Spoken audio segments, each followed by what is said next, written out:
Atong nadungog sa atong ebanghelyo nga si Jesus naghingilin sa usa ka yawa nga amang, ug sa dihang nakagawas na ang yawa, nakasulti na ang tao. Kini naghatag og kalipay sa uban, naghatag og kahibulong sa uban, apan kini usab naghagit sa mga Pariseo sa gibuhat ni Jesus. Imbis unta malipay sila nga nakatabang si Jesus sa mga masakiton, gibutang-butangan na hinuon siya nga naghingilin siya yawa, pinaagi kang Beelzebul, prinsipe sa mga yawa.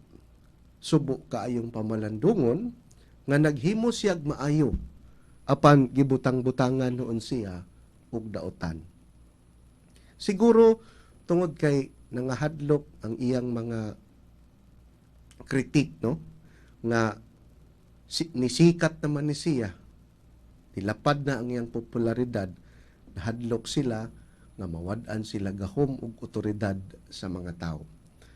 Bisan pag subayo nato sa nagkalain-lain nga istorya sa ebanghelyo, ang mga iskriba ug mga Pariseo nangita gyud og kahigayunan nga masilo si Jesus ug aduna sila'y ikapasangil batok kaniya.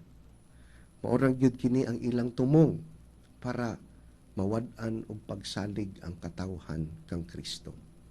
Apan kining maong istorya sa atong ebanghelyo, mga kaigsuonan, nagmatuod lang kini nga si Jesus andam motabang sa mga nanginahanglan, sa mga masakiton, sa mga paralitiko, ug sa mga giyawaan.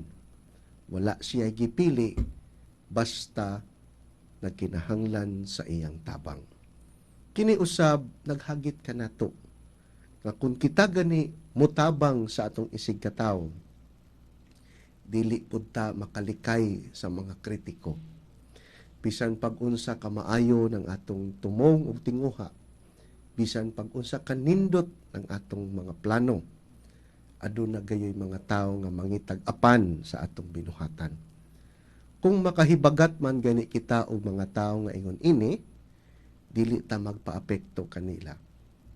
Kay una sa tanan, dili man sila ang hinungdan nganong nagbuhat kita og maayo.